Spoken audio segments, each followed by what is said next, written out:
Price lord, hallelujah. ದೇವರ ನಾಮಕ್ಕೆ ಸ್ತೋತ್ರವಾಗಲಿ. ಪ್ರಾರ್ಥನೆ ಮಾಡಿಕೊಳ್ಳೋಣ. ಸರ್ವ ಸೃಷ್ಟಿಕರ್ತನ ತಂದೆಯ ದೇವರೇ, ಮಗನ ದೇವರೇ, ಪರಿಶುದ್ಧಾತ್ಮನೇ, ನಿಮ್ಮ ನಾಮಕ್ಕೆ ಸ್ತೋತ್ರ ಸ್ವಾಮಿ. ಈ ದಿವಸವು ಈ ಸಮಯವು ಕೂಡ ನಿಮ್ಮಿಂದ ನೇಮಕವಾದಂತಹ ದಿವಸ ಸಮಯವಾಗಿದೆ. ಅದಕ್ಕಾಗಿ ಸ್ತೋತ್ರ. ಈ ದಿವಸದ ಸಂದೇಶದ ಭಾಗವನ್ನು ಕೂಡ ಹೇರಳವಾಗಿ ಆಶೀರ್ವದಿಸಿರಿ. ಇದನ್ನು ಕೇಳುತ್ತಿರುವ ನನ್ನ ಸಹೋದರ ಸಹೋದರಿಯರು ಚೆನ್ನಾಗಿ ಕೇಳಿ ಅರ್ಥ ಮಾಡಿಕೊಂಡು ವಿಧೇಯರಾಗಿ ಜೀವಿಸಿ ನಿಮ್ಮಿಂದ ಆಶೀರ್ವಾದವನ್ನು ಹೊಂದಿ ಅವರ ಮಕ್ಕಳನ್ನು ಅದೇ ಮಾರ್ಗದಲ್ಲಿ ನಡೆಸಿ ಅವರೆಲ್ಲರೂ ಇತರರಿಗೆ ಸಾಕ್ಷಿಗಳಾಗುವಂತೆ ಮಾರ್ಪಡಿಸಿರಿ. ಹಾಗೆ ಮಾಡುವುದಕ್ಕಾಗಿ ಸ್ತೋತ್ರ. ಯೇಸುವಿನ ನಾಮದಲ್ಲಿ ಪ್ರಾರ್ಥಿಸಿದ್ದೇನೆ, ನಮ್ಮ ತಂದೆಯೇ, ಆಮೇನ್.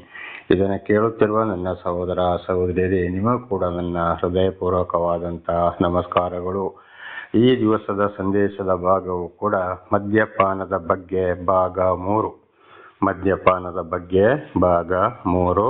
ಈಗ ನಾವು ವಚನದ ಕಡೆಗೆ ಹೋಗೋಣ. ದೇವರ ನಾಮಕ್ಕೆ ಸ್ತೋತ್ರವಾಗಲಿ. ಯೆರೆಮೀಯ 13ನೇ ಅಧ್ಯಾಯ 12ರಿಂದ 14ರವರೆಗೆ.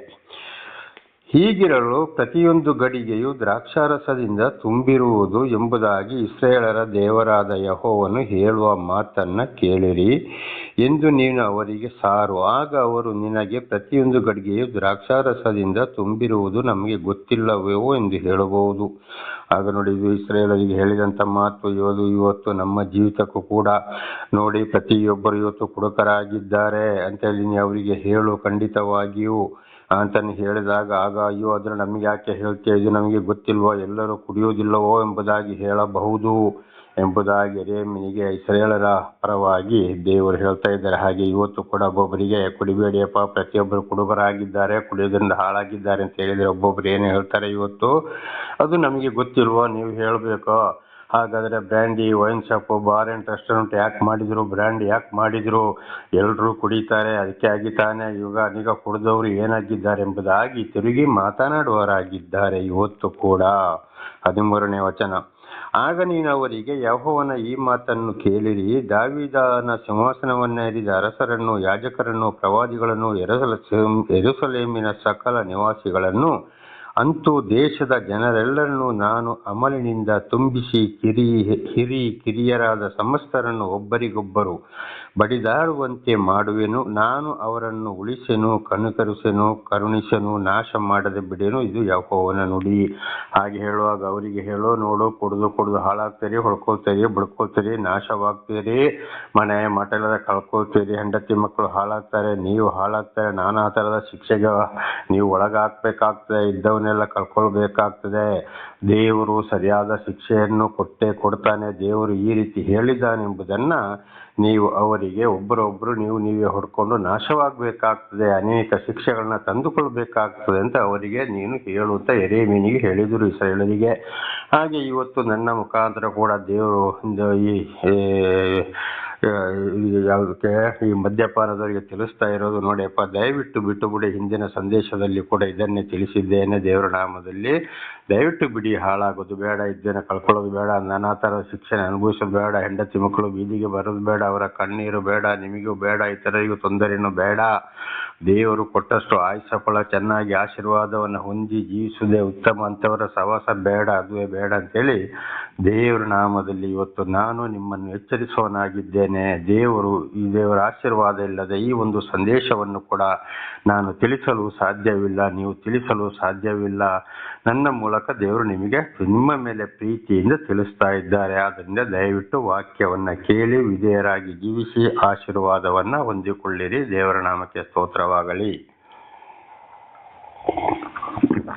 ಹಾಗೆ ಮುಂದಿನ ವಚನಕ್ಕೂ ಹೋಗೋಣ. ಹಲ್ಲೆಲೂಯ.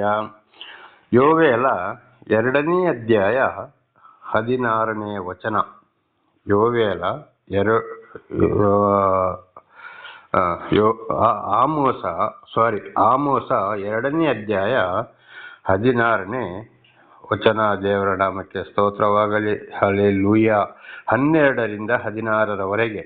ಆಮೋಸ 2:12ರಿಂದ 16. ನೀವು ಆ ಪ್ರತಿಷ್ಠರಿಗೆ ದ್ರಾಕ್ಷಾರಸವನ್ನು ಕುಡಿಸಿದ್ದೀರಿ, ಪ್ರವಾದಿಗಳಿಗೆ ಪ್ರವಾದನೆ ಮಾಡಬೇಡಿರೆಂದು ಕಟ್ಟು ಮಾಡಿದಿರಿ. ನೋಡಿ, ಅನೇಕರು ಏನ್ ಮಾಡ್ತಾರೆ ಇವತ್ತು, ಕುಡಿಯೋದು ಮಾಡೋದು ಮಾತ್ರವಲ್ಲ, ಪ್ರವಾದಿಗಳಿಗೂ ಪಾಸ್ಟುಗಳಿಗೂ ಅವರು ಇವರು ಸೇರ್ಕೊಂಡು ಗೊತ್ತಿಲ್ಲದೆ ಏನ್ ಮಾಡ್ತಾರೆ, ಕುಡಿತಾ ಇದ್ದಾರೆ, ಕುಡಿಸ್ತಲೇ ಇದ್ದಾರೆ. ಅನೇಕರು ಒಬ್ಬರಿಂದ ಒಬ್ಬರು ಇವತ್ತು ದೇವರನ್ನು ಅರಿಯದವರ ವಿಷಯ ನಮಗೆ ಬೇಡ, ಅರಿತವರು ಕೂಡ ಈ ರೀತಿ ಮಾಡ್ತಾ ಇದ್ದಾರೆ. ಆದ್ದರಿಂದ ಬಹಳ ಎಚ್ಚರ. ಕಡೆಗೆ ಏನ್ ಮಾಡ್ತೀವಿ, ನೀವು ಪ್ರವಾದನೆ ಮಾಡುವುದೇ ಬೇಡ ಅಂತೇಳಿ ಕುಡಿಸಿಬಿಟ್ಟು ಅವರಿಗೆ ಏನ್ ಮಾಡ್ತಾರೆ, ನೀನು ಹೇಳಬೇಡಪ್ಪ ಅಂತ. ಕಾರಣ ಯಾಕೆ? ವಾಕ್ಯ ಬಹಳ ಕಠಿಣವಾಗಿದೆ, ಸಹಿಸಿಕೊಳ್ಳಲು ಸಾಧ್ಯವಿಲ್ಲ. ಅದರಿಂದ 13ನೇ ವಚನ, ಇಗೋ ನೀವು ನಿಂತಿರುವಲ್ಲಿಯೇ ನಿಮ್ಮನ್ನು ಸಿವುಡು ತುಂಬಿದ ಗಾಡಿಯಷ್ಟು ಭಾರವಾಗಿ ಅಮ್ಕಿ ಬಿಡುವೇನು. ನೋಡಿ, ಇವತ್ತೊಂದು ಗಾಡಿಗೆ, ಒಂದು ಟ್ಯಾಕ್ಟ್ರಿ ಇರ್ಬೋದು, ಲಾರಿ ಇರ್ಬೋದು, ಬಹಳ ಲೋಡ್ ಮಾಡುವಾಗ ಅಮ್ಕಿ ಲೋಡ್ ಮಾಡ್ತಾರೆ. ಹಾಗೆ ಅಂಥವರಿಗೆ, ಕುಡಿಸೋವರಿಗೆ ದೇವರು ಏನ್ ಮಾಡ್ತಾರೆ, ಬಹಳ ಶಿಕ್ಷೆಗೆ ಒಳಪಡಿಸ್ಬಿಡ್ತಾರೆ. ಪಾಪವನ್ನ ಮತ್ತಷ್ಟು ಅವರು ತಂದುಕೊಳ್ತಾ ಇದ್ದಾರೆ. ಮೇಲಿಂದ ಮೇಲೆ ಶಿಕ್ಷೆಯನ್ನ ದೇವರು ಕೊಡುವರಾಗಿದ್ದಾನೆ. 14ನೇ ವಚನ, ವೇಗಿಗೂ ಓಡಿ ಹೋಗುವುದಕ್ಕೆ ಶಕ್ತಿ ಇರದು, ಬಲಿಷ್ಠನು ತನ್ನ ಬಲವನ್ನು ಸ್ಥಿರಪಡಿಸಿಕೊಳ್ಳನು, ಪರಾಕ್ರಮಿಯು ತನ್ನ ಪ್ರಾಣವನ್ನು ಉಳಿಸಿಕೊಳ್ಳನು. ನೋಡಿ, ವೇಗಿ ಅವನು ಎಷ್ಟೇ ಓಡ್ಲಿ, ಎಷ್ಟೇ ಒಂದು ಬಲಾಢ್ಯ ಮನುಷ್ಯನಾಗ್ಲಿ, ಅವನಿಗೆ ಮತ್ತೆ ಓಡಕ್ಕೂ ಆಗುವುದಿಲ್ಲ. ಎಂಥ ಬಲಿಷ್ಠನನ್ನು ಕೂಡ ಕುಡಿದು ಮಾಡಿ ನಾನಾ ತರದ ಶರೀರವು ಹಾಳಾಗಿ ಹೋಗಿ ಆ ಬಲವು ಕೂಡ ಮುರಿದು ಹೋಗ್ತದೆ. ಆಮೇಲೆ ಬಡದಾಟ ಮಾಡುವಂತ ಪರಾಕ್ರಮಿ ಕೂಡ ತನ್ನ ಪ್ರಾಣವನ್ನು ಉಳಿಸಿಕೊಳ್ಳುವುದಿಲ್ಲ. ಕುಡಿದಾಗ ಮಾತ್ರ ನಾನಿಂತವನು, ನನಗೆ ಯಾರು ಸ್ವಾಮಿ ಅಂತೇಳಿ ಕಡೆಗೆ ಒಂದಲ್ಲ ಒಂದು ದಿವಸ ಅವನಿಗೆ ಅದು ವಿರುದ್ಧವಾಗಿ ಬರ್ತದೆ. ಆದ್ರಿಂದ ಈ ವಚನದ ಅರ್ಥ, ಎಲ್ಲ ಶಕ್ತಿಯನ್ನು ಕಳೆದುಕೊಳ್ಳುತ್ತಾರೆ, ದೇವರಂತ ಶಿಕ್ಷೆಗೆ ಒಳಪಡಿಸ್ತಾರೆ ಎಂಬುದಾಗಿ. 15ನೇ ವಚನ, ಧನುರ್ಧಾರಿಯು ನಿಲ್ಲನು, ಪಾದತ್ವರಿತನು ತಪ್ಪಿಸಿಕೊಳ್ಳನು, ಅಶ್ವಾರೂಢನು ತನ್ನನ್ನು ರಕ್ಷಿಸಿಕೊಳ್ಳನು. ಯಾವುದೇ ರೀತಿಯಲ್ಲಿ ಅಶ್ವಾರೂಢ ಅಂದರೆ ದೊಡ್ಡ ಕುದುರೆ ಓಡ್ಬೋದು, ಕುದುರೆ ಶಕ್ತಿ ಇರ್ಬೋದು, ಆನೆ ಬಲ ಶಕ್ತಿ ಇರ್ಬೋದು, ಏನೇ ಇರ್ಬೋದು, ಈ ದೇವರ ಶಿಕ್ಷೆಯಿಂದ ದೇವರ ಮಾತನ್ನು ಕೇಳದ ಹೋದರೆ ಖಂಡಿತವಾಗಿ ದೇವರ ಎಲ್ಲ ವಾಕ್ಯಗಳಿಗೆ ಅವಿಧೇಯರಾದರೆ ತಪ್ಪಿಸಿಕೊಳ್ಳಲು ಸಾಧ್ಯವೇ ಇಲ್ಲ. ಎಲ್ಲ ಶಕ್ತಿಯನ್ನ ಮುರಿದುಕೊಳ್ಳಬೇಕಾಗಿದೆ. ಇದು ಇವತ್ತು ಕೂಡ ಕಣ್ಣು ಮುಂದೆ ನಡೀತಾ ಇದೆ. ಆದ್ದರಿಂದ ನನ್ನ ಸಹೋದರ ಸಹೋದರಿಯರೇ, ಬಹಳ ಎಚ್ಚರವಿರಬೇಕು ಈ ಮದ್ಯಪಾನದ ಬಗ್ಗೆಯೂ, ದೇವರ ಎಲ್ಲ ವಾಕ್ಯದ ಬಗ್ಗೆಯೂ. 16ನೇ ವಚನ, ಆ ದಿನದಲ್ಲಿ ಶೂರರೊಳಗೆ ಧೀರನಾದವನು ಬೆತ್ತಲೆಯಾಗಿ ಓಡಿ ಹೋಗುವನು. ಆ ದಿವಸದಲ್ಲಿ, ಶಿಕ್ಷೆ ಬರುವ ಸಮಯದಲ್ಲಿ ಯಾವುದೇ ಇಲ್ಲದೆ, ಬಟ್ಟೆ ಬರಿಲ್ಲದೆ ಬೆತ್ತಲೆ ಕೂಡ ತಿರುಗಾಡಬೇಕಾಗ್ತದೆ. ಇವತ್ತು ಹಾದಿ ಬೀದಿಯಲ್ಲಿ ನಾವು ನೋಡ್ಬೋದು, ಎಷ್ಟು ಜನ ತುಂಡು ಬಟ್ಟೆಯನ್ನು ಉಟ್ಟುಕೊಂಡು, ತುಂಡು ಬಟ್ಟೆ ಕೂಡ ಇಲ್ಲದೆ ಬೆತ್ತಲೆಯಾಗಿ ನಗರಗಳಲ್ಲಿ, ಬೀದಿಗಳಲ್ಲಿ ಓಡಾಡ್ತಾ ಇದ್ದಾರೆ. ಮಾಡಿದಂತ ಪಾಪಗಳು, ದೇವರ ಮಾತನ್ನು ಕೇಳದಿರುವಂತದ್ದು, ಈ ಮದ್ಯಪಾನದಿಂದ ಆಗುವಂಥದ್ದು, 10 ಆಜ್ಞೆಗಳಿಗೆ ವಿರೋಧವಾಗಿ ನಡೆಯುವಂಥದ್ದು, ದೇವರ ವಾಕ್ಯಗಳಿಗೆ ಅವಿಧೇಯರಾಗಿ ನಡೆಯುವಂಥದ್ದು, ದೇವರು ತಿಳಿಸಿದಾಗ ಕಡೆಗೆ ಅದರಿಂದ ಸರ್ವ ನಾಶವಾಗಿ ಕೂಡ ಏನೂ ಇಲ್ಲದೆ ಆಗುವಂಥದ್ದು, ಬೆತ್ತಲೆಯಾಗಿ ತಿರುಗುವುದು ಅನೇಕರನ್ನ ನಾವು ಕಾಣ್ತಾ ಇದ್ದೇವೆ. ಕಾರಣ, ದೇವರ ಮಾತಿಗೂ, ತಂದೆ ತಾಯಿ ಮಾತಿಗೂ, ಹಿರಿಯರ ಒಳ್ಳೆ ಮಾತಿಗೂ ಅವಿಧೇಯರಾಗಿ ನಡೆಯುವಂಥದ್ದು, ಕಡೆಗೆ ಬರುವುದು ಇದೇ ಗತಿ. ಎಲ್ಲವನ್ನ ದೇವರು ಮುರಿದು ಹಾಕುವನಾಗಿದ್ದಾನೆ. ಆದ್ದರಿಂದ ಬಹಳ ಎಚ್ಚರ. ದೇವರ ನಾಮಕ್ಕೆ ಸ್ತೋತ್ರವಾಗಲಿ. ಹಲ್ಲೆಲೂಯಾ. ಹಾಗೆ ಈಗ ಮುಂದಿನ ವಚನಕ್ಕೆ ಹೋಗೋಣ. 1 ಕೊರಿಂಥ 5ನೇ ಅಧ್ಯಾಯ 11ರಿಂದ 13ರವರೆಗೆ. ನಿಮ್ಮಲ್ಲಿ ಕೆಲವರು ಅಂಥವರಾಗಿದ್ದೀರಿ, ಆದರೂ ಕರ್ತನಾದ ಯೇಸು ಕ್ರಿಸ್ತನ ಹೆಸರಿನಲ್ಲಿಯೂ ನಮ್ಮ ದೇವರ ಆತ್ಮದಲ್ಲಿಯೂ ತೊಳೆದುಕೊಂಡಿರಿ, ದೇವಜನರಾದಿರಿ, ನೀತಿವಂತರೆಂಬ ನಿರ್ಣಯವನ್ನು ಹೊಂದಿದ್ದೀರಿ. ಆದರೂ ನಮ್ಮಲ್ಲಿ ಕೂಡ ಇವತ್ತು ದೇವರನ್ನು ಅರಿತವರು, ನಾವು ದೇವರ ಮಕ್ಕಳು, ನಾನು ದೇವರ ಮಗ, ನಾನು ದೇವರ ಮಗಳು ಅಂತ ಹೇಳೋರು ಈಗ ತಿಳಿದಂಥ ವಿಷಯದಲ್ಲಿ ಕೆಲವರು ಅಂಥವರು ಆಗಿದ್ದಾರೆ. ಆದರೂ ಕೆಲವರು ದೇವರ ವಾಕ್ಯವನ್ನ ಕೇಳಿ ಏನ್ ಮಾಡಿದ್ದಾರೆ, ದೀಕ್ಷಾಸ್ಥಾನವನ್ನು ಪಡೆದುಕೊಂಡು ಅಥವಾ ಪಾಪಗಳನ್ನು ಒಪ್ಪಿಕೊಂಡು ಪಶ್ಚಾತ್ತಾಪ ಪಟ್ಟು ಅಂತ ಪಾಪವನ್ನ ಬಿಟ್ಟು ಆ ಪಾಪವನ್ನ ತೊಳೆದುಕೊಂಡು ನೀತಿವಂತರೆಂಬ ನಿರ್ಣಯವನ್ನ ಹೊಂದಿದ್ದಾರೆ. ಆದ್ರಿಂದ ಪುನಃ ದೇವರ ಆತ್ಮದಲ್ಲಿ ಕೂಡ ತೊಳೆದುಕೊಂಡಿದ್ದೀರಿ. ದೇವರ ಆತ್ಮ ಅವರಲ್ಲಿ ಕೆಲಸ ಮಾಡ್ತಾ ಇದೆ. ಪುನಃ ಅದೇ ದಾರಿಗೆ ಹೋಗಬಾರದು, ಅಂಥವರ ಸಹವಾಸ ಮಾಡಬಾರದು, ದೂರದಿಂದಲೇ ಇರಬೇಕು. ಯಾವುದೇ ಕಾರಣಕ್ಕೂ ನನ್ನ ಸಹೋದರಿಯರೇ ಬಹಳ ಎಚ್ಚರವಾಗಿರಬೇಕು. ದೇವರ ನಾಮಕ್ಕೆ ಸ್ತೋತ್ರವಾಗಲಿ. ಹಲ್ಲೆಲೂಯಾ. ಹಾಗೆ ಇವತ್ತು 9 ಮತ್ತು 10ನೇ ವಚನವನ್ನು ಕೂಡ ನಾವು ನೋಡುವಾಗ ಖಂಡಿತವಾಗಿಯೂ ಅಲ್ಲಿ ಏನ್ ಮಾಡ್ತದೆ, ಅಲ್ಲಿ ದೇವರ ರಾಜ್ಯಕ್ಕೆ ಸೇರಲು ಸಾಧ್ಯವೇ ಇಲ್ಲ. ಈಗ ಹಾಗೆ ನೋಡೋಣ. ಆದರೆ ಕ್ರೈಸ್ತ ಸಹೋದರನಿಸಿಕೊಂಡವನು 1 ಕೊರಿಂಥ 5:11-13. ಆದರೆ ಕ್ರೈಸ್ತ ಸಹೋದರನಿಸಿಕೊಂಡವನು ಜಾರನೋ, ಲೋಭಿಯಾದರೂ, ವಿಗ್ರಹನಾದಕಾದರೂ, ಬಯ್ಯೋನಾದರೂ, ಕುಡಿಕನಾದರೂ, ಸುಲುಕೊಳ್ಳುವನಾಗಿದ್ದರೂ ಆಗಿದ್ದ ಪಕ್ಷದಲ್ಲಿ ಅವನ ಸಹವಾಸ ಮಾಡಬಾರದು, ಅಂಥವನ ಸಂಗಡ ಊಟ ಮಾಡಲೂಬಾರದು ಎಂದು ಬರೆದಿದ್ದೇನು. ನೋಡಿ, ಅಂಥವ್ರ ಸಂಘ ಈ ಮದ್ಯಪಾನ ಮಾಡೋರು ಅಥವಾ ದೇವರ ವಾಕ್ಯಗಳಿಗೆ ಅವಿಧೇಯರಾಗಿ ನಡೆಯುವವರು, 10 ಆಜ್ಞೆಗಳಿಗೂ ಬಾಕಿ ಎಲ್ಲ ವಾಕ್ಯಗಳಿಗೆ ಅವಿಧೇಯರಾಗಿ ನಡೆಯುವವರು, ಅಂಥವರ ಮಧ್ಯದಲ್ಲಿ ಸೇರಬಾರದು, ಅವ್ರ ಜೊತೆಲಿ ಕೂತು ಊಟ ಕೂಡ ಮಾಡಬಾರದು ಅಂತೇಳಿ ಅಪೊಸ್ತಲನಾದ ಪೌಲರು ಏನ್ ಮಾಡಿದ್ದಾರೆ, ಕೊರಿಂಥ ಸಭೆಗೆ ತಿಳಿಸ್ತಾ ಇದ್ದಾರೆ. ಕಾರಣ, ಸ್ನೇಹಿತ, ಪರಿಚಯ ಅಂತೇಳಿ ಅಂಥವರ ಸಹವಾಸ ಮಾಡ್ತಾ ಹೋದ್ರೆ ಅದೇ ಬುದ್ಧಿ ಬರುತ್ತದೆ ನಿಮಗೂ ಕೂಡ. ನೀವು ಕೂಡ ಹಾಳಾಗ್ತೀರಿ. ಈಗ ಹಿಂದಿನ ವಚನದಲ್ಲಿ ನೀವು ಶುದ್ಧರಾಗಿದ್ದೀರಿ, ತಿಳ್ಕೊಂಡಿದ್ದೀರಿ ದೇವರ ಆತ್ಮದಲ್ಲಿ, ಪುನಃ ಅಂಥವ್ರ ಜೊತೆಲಿ ಸೇರಬೇಡಿ ಅಂತ 12ನೇ ವಚನ. ಹೊರಗಿನವರನ್ನು ಕುರಿತು ತೀರ್ಪು ಮಾಡುವುದಕ್ಕೆ ನನಗೇನು ಅಧಿಕಾರ, ಒಳಗಿನವರನ್ನು ಕುರಿತು ತೀರ್ಪು ಮಾಡುವುದು ನೀವಲ್ಲವೇ ಎಂಬುದಾಗಿ. ಹಾಗೆ ಹೊರಗಿನವರ ವಿಚಾರ ನಮಗೆ ಬೇಡ, ದೇವರನ್ನು ಅರಿತವರಿಗೆ ಮಾತ್ರ ಈ ಸಂದೇಶದ ಎಚ್ಚರ. ಹೊರಗಿನವರನ್ನು ಕುರಿತು ತೀರ್ಪು ಮಾಡುವನು ದೇವರು, ಆ ದುಷ್ಟನನ್ನು ನಿಮ್ಮ ಮಧ್ಯೆಯಿಂದ ತೆಗೆದುಹಾಕಬೇಕು. ಹೊರಗಿನವರನ್ನು ಕುರಿತು ಅದಕ್ಕೆ ತೀರ್ಪು ಕೊಡೋದು ದೇವರಾಗಿದ್ದಾರೆ, ಅವರ ವಿಷಯ ಬೇಡ. ಇವತ್ತು ನಮಗೆ ನಮ್ಮ ದೇವರನ್ನು ಅರಿತು ದೇವರೊಂದಿಗೆ ಜೀವಿಸುವರಾದ ನಮಗೆ ಮಾತ್ರ ಈ ಒಂದು ವಚನಗಳನ್ನು ತಿಳಿಸುವಂಥದ್ದು. ದೇವರ ನಾಮಕ್ಕೆ ಸ್ತೋತ್ರವಾಗಲಿ. ಆದ್ದರಿಂದ ನನ್ನ ಸಹೋದರ ಸಹೋದರಿಯರೇ, ಬಹಳ ಎಚ್ಚರವಿರಬೇಕು. ಎಫೆಸರಿಗೆ 5:14-18. ದೇವರ ನಾಮಕ್ಕೆ ಸ್ತೋತ್ರವಾಗಲಿ. ಆದುದರಿಂದ ನಿದ್ರೆ ಮಾಡುವವನೇ ಎಚ್ಚರವಾಗು, ಸತ್ತವರನ್ನು ಬಿಟ್ಟು ಏಳು, ಕ್ರಿಸ್ತನು ನಿನಗೆ ಪ್ರಕಾಶ ಕೊಡುವನು ಎಂದು ಹೇಳಿಯದೆ. ಆದುದರಿಂದ ಇಂಥವರ ಸಹವಾಸವನ್ನು ಮಾಡಲೇಬಾರದು, ದೂರ ಇರಬೇಕು. ಹಾಗಾದರೆ ಮಾತ್ರ ದೇವರಿಂದ ಆಶೀರ್ವಾದವನ್ನು ಹೊಂದಲು ಸಾಧ್ಯ. 15. ಆದ ಕಾರಣ ನೀವು ನಡೆದುಕೊಳ್ಳುವ ರೀತಿಯನ್ನು ಕುರಿತು ಚೆನ್ನಾಗಿ ನೋಡಿಕೊಳ್ಳಿರಿ, ಜ್ಞಾನವಿಲ್ಲದವರಾಗಿರದೆ ಜ್ಞಾನವಂತರಾಗಿ. ನಮ್ಮ ನಡೆ, ನುಡಿ, ಕಾರ್ಯಗಳನ್ನು ನಾವು ಎಚ್ಚರವಾಗಿ ನೋಡ್ಕೊಳ್ಬೇಕು. ಜ್ಞಾನವಿಲ್ಲದವರಾಗಿ ಆಗಬಾರ್ದು, ಜ್ಞಾನವಂತರಾಗಿ ಆಗಿರಬೇಕು. ನಮ್ಮನ್ನು ನಾವೇ ಪರೀಕ್ಷೆ ಮಾಡಿಕೊಂಡು ಎಚ್ಚರವಾಗಿರಬೇಕು. ಈ ದಿನಗಳು ಕೆಟ್ಟವುಗಳಾಗಿವೆ, ಆದುದರಿಂದ ಕಾಲವನ್ನು ಸುಮ್ಮನೆ ಕಳಕೊಳ್ಳದೆ ಅದನ್ನು ಬೆಲೆಯಿಲ್ಲದೆಂದು ಉಪಯೋಗಿಸಿಕೊಳ್ಳಿರಿ. ದಿವಸ ಬಹಳ ಕೆಟ್ಟ ದಿವಸ. ಆದ್ದರಿಂದ ಖಂಡಿತವಾಗಿ ದೇವರ ವಾಕ್ಯಗಳು ಕೇಳುವಾಗ, ಹಿರಿಯರ, ತಂದೆ ತಾಯಿಯ ಬುದ್ಧಿವಾದ ಮಾತುಗಳನ್ನ ಕೇಳುವಾಗ ಖಂಡಿತವಾಗಿ ಅದನ್ನು ಉಪಯೋಗಿಸಿಕೊಳ್ಬೇಕು. ಇಲ್ಲದಿದ್ದರೆ ತಮಗೆ ತಾವೇ ಶಿಕ್ಷೆಯನ್ನು ಬರಮಾಡಿಕೊಳ್ಳುವುದಾಗಿದೆ.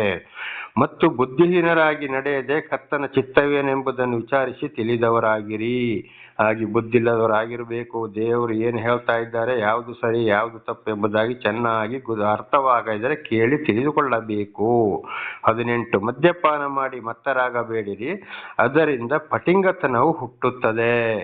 ಮದ್ಯಪಾನ ಮಾಡಿ ಪಟಿಂಗ. ನೋಡಿ, ಮದ್ಯಪಾನ ಮಾಡುವಾಗ ಬಹಳ ಸಂತೋಷವಾಗ್ತದೆ, ಆಮೇಲೆ ಇಳಿದ ಮೇಲೆ ಕೂಡ ಮಾರನೇ ದಿವಸ ಏನಾಗ್ತದೆ, ಪಟಿಂಗತನ, ನಾನಾ ಥರ ಕೆಟ್ಟತನ, ಹೊಡೆದಾಟ, ಬಡದಾಟ, ಇನ್ನೊಂದು ಅತ್ಯಾಚಾರ, ಅನೈತಿಕ ಸಂಪರ್ಕ, ಹೆಂಡತಿ ಕೊಲೆ, ಮಕ್ಕಳ ಕೊಲೆ, ಕುಡುದಾಗಿ ಆಸ್ತಿ ಪಾಸ್ತಿಯನ್ನು ಹಾಳು ಮಾಡ್ಕೊಳ್ಳೋದು, ಹಾದಿ ಬೀದಿಯಲ್ಲಿ ಬೀಳುವಂಥದ್ದು, ಹಿಂದಿನ ವಚನದಲ್ಲಿ ತಿಳ್ಕೊಂಡ ಹಾಗೆ ತುಂಡು ಬಟ್ಟೆ ಕೂಡ ಇಲ್ಲದೆ ಬೆತ್ತಲೆಯಾಗಿ ತಿಳ್ಕೊಳ್ಳುವಂಥದ್ದು, ಮಾನ ಮರ್ಯಾದೆಯನ್ನು ಕಳ್ಕೊಳ್ಳುವಂಥದ್ದು, ಅಥವಾ ಹೊಡೆದಾಟ ಬಡದಾಟಗಳು ಮಾಡುವಂಥದ್ದು, ಪೊಲೀಸರ ಕೈಲಿ ಒದೆ ತಿನ್ನುವಂಥದ್ದು, ಜೈಲಿಗೆ ಹೋಗುವಂಥದ್ದು, ನಾನಾ ಮಾನಸಿಕವಾಗಿ ಮಾರ್ಪಡುವಂಥದ್ದು, ಕಡೆಗೆ ತನ್ನ ಆತ್ಮಹತ್ಯೆ ಮಾಡಿಕೊಳ್ಳುವಂಥದ್ದು, ಇದುವೇ ಪಟಿಂಗತನವಾಗುತ್ತದೆ.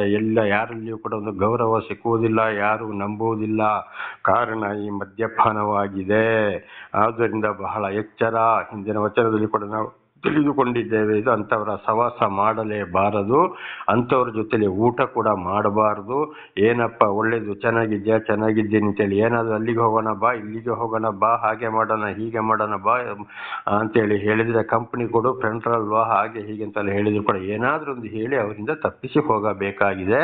ನನ್ನ ಸಹೋದರ ಸಹೋದರಿಯರು, ಇದರಲ್ಲಿ ಸಹೋದರರು ಮಾತ್ರ, ಇವತ್ತು ಸಹೋದರಿನೂ ಕೂಡ, ಹುಡುಗಿಯರನ್ನು ಕೂಡ ವಿಶೇಷವಾಗಿ ನೋಡ್ತಾ ಇದ್ದೇವೆ. ಮದ್ಯಪಾನಕ್ಕೆ ಗುಲಾಮರಾಗಿ ಎಷ್ಟೋ ಶಿಕ್ಷೆಗೊಳಗಾಗ್ತಾ ಇದ್ದಾರೆ. ಎಷ್ಟೋ ಆತ್ಮಗಳನ್ನ ತನ್ನ ಜೀವವನ್ನೇ ಕಳೆದುಕೊಳ್ಳುವವರು ಆಗಿದ್ದಾರೆ, ತನ್ನ ಶರೀರವನ್ನೇ ನಾಶ ಮಾಡಿಕೊಳ್ಳುವವರು ಆಗಿದ್ದಾರೆ. ಆದ್ದರಿಂದ ಬಹಳ ಎಚ್ಚರ ನನ್ನ ಸಹೋದರ ಸಹೋದರಿಯರೇ, ಪ್ರತಿಯೊಬ್ಬರು ಮದ್ಯಪಾನದವರು. ಆದ್ದರಿಂದ ಈ ಮದ್ಯಪಾನದ ಬಗ್ಗೆ ಇಲ್ಲಿವರೆಗೆ ದೇವರು ನನ್ನ ಮುಖಾಂತರ ನಿಮಗೆ ತಿಳಿಸಿದ್ರು. ಬಹಳ ಎಚ್ಚರಗೊಂಡು ಆಶೀರ್ವಾದವನ್ನ ಪಡೆದುಕೊಳ್ಳಿರಿ, ಆಶೀರ್ವಾದವನ್ನ ಕಳೆದುಕೊಳ್ಳಬೇಡಿರಿ. ಹಾಗೆ ಈ ಒಂದು ಮದ್ಯಪಾನದ ಬಗ್ಗೆ ಸಂದೇಶವು ಇವತ್ತಿಗೆ ಮುಗಿಯಿತು. ನಾಳೆಯಿಂದ ಬೇರೆ ಸಂದೇಶವು ಬರುತ್ತದೆ. ಅದಕ್ಕಾಗಿ ನೀವು ಪ್ರಾರ್ಥಿಸಿರಿ. ಪ್ರಾರ್ಥನೆ ಮಾಡಿಕೊಳ್ಳೋಣ. ಸರ್ವ ಸೃಷ್ಟಿಕರ್ತನ ತಂದೆಯ ದೇವರೇ, ಮಗನ ದೇವರೇ, ಪರಿಶುದ್ಧಾತ್ಮನೇ, ನಿಮ್ಮ ನಾಮಕ್ಕೆ ಸ್ತೋತ್ರ ಸ್ವಾಮಿ. ಈ ಒಂದು ಸಂದೇಶವನ್ನು ನನ್ನ ಸಹೋದರ ಸಹೋದರಿಗೆ ನೀವು ತಿಳಿಯಪಡಿಸಲು ಆಶೀರ್ವಾದಕ್ಕಾಗಿ ಸ್ತೋತ್ರ. ಅವರು ಏನಾದರೂ ಇದಕ್ಕೆ ವಿರೋಧವಾಗಿ ನಡೆದಿದ್ದರೆ, ತಿಳಿದ ತಪ್ಪುಗಳು ಬಂದು ಹೋಗಿರುವುದಾದರೆ ದೇವರೇ ಅವರನ್ನು ಕ್ಷಮಿಸಿರಿ. ಪಾಪ ಪರಿಹಾರ, ರಕ್ಷಣೆ ನಿಮ್ಮಿಂದಲೇ ಹೊರತು ಬೇರೆ ಯಾರಿಂದಲೂ ಇಲ್ಲ. ಆದ್ದರಿಂದ ನಿಮ್ಮ ಕರುಣೆ, ಪ್ರೀತಿ ಅವರ ಮೇಲೆ ಇರಲಿ. ಅವರ ಮಕ್ಕಳನ್ನು ಕೂಡ ಅವರು ಅದೇ ಮಾರ್ಗದಲ್ಲಿ ನಡೆದು ನಿಮ್ಮ ಸಾಕ್ಷಿಗಳಾಗಿ ಜೀವಿಸಲಿ. ಒಂದು ವೇಳೆ ಯೌವನಸ್ಥ ಹುಡುಗ ಹುಡುಗಿಯರಾಗಿದ್ದರೆ ಅವರಿಗೂ ಕೂಡ ಒಳ್ಳೆಯ ಬುದ್ಧಿ, ಜ್ಞಾನ, ತಿಳುವಳಿಕೆಯನ್ನು ಕೊಟ್ಟು ನಿಮ್ಮ ವಾಕ್ಯಕ್ಕೆ ವಿಧೇಯರಾಗಿ ಜೀವಿಸಿ ಇತರರನ್ನು ಕೂಡ ಅವರು ಎಚ್ಚರಿಸುವಂತಾಗಲಿ. ಏನಿದ್ದರೂ ನಿಮ್ಮ ಪ್ರೀತಿ ಸಹಾಯಲ್ಲದೆ ಯಾರು ಏನು ಮಾಡಲು ಸಾಧ್ಯವಿಲ್ಲ. ಆದ್ದರಿಂದ ನಿಮ್ಮ ಪ್ರೀತಿ, ಕರುಣೆ ಸದಾ ಅವರ ಮೇಲೆ ಇರಲಿ. ಹಾಗೆ ಮಾಡುವುದಕ್ಕಾಗಿ ಸ್ತೋತ್ರ. ಯೇಸುವಿನ ನಾಮದಲ್ಲಿ ಪ್ರಾರ್ಥಿಸಿದ್ದೇನೆ ನಮ್ಮ ತಂದೆಯೇ, ಆಮೇನ್. ಇದನ್ನು ಕೇಳುತ್ತಿರುವ ಅಥವಾ ಕೇಳಿದ ನನ್ನ ಸಹೋದರ ಸಹೋದರರೇ, ನಿಮಗೂ ಕೂಡ ನನ್ನ ಧನ್ಯವಾದಗಳು. ದೇವರು ನಿಮ್ಮನ್ನು ಹೇರಳವಾಗಿ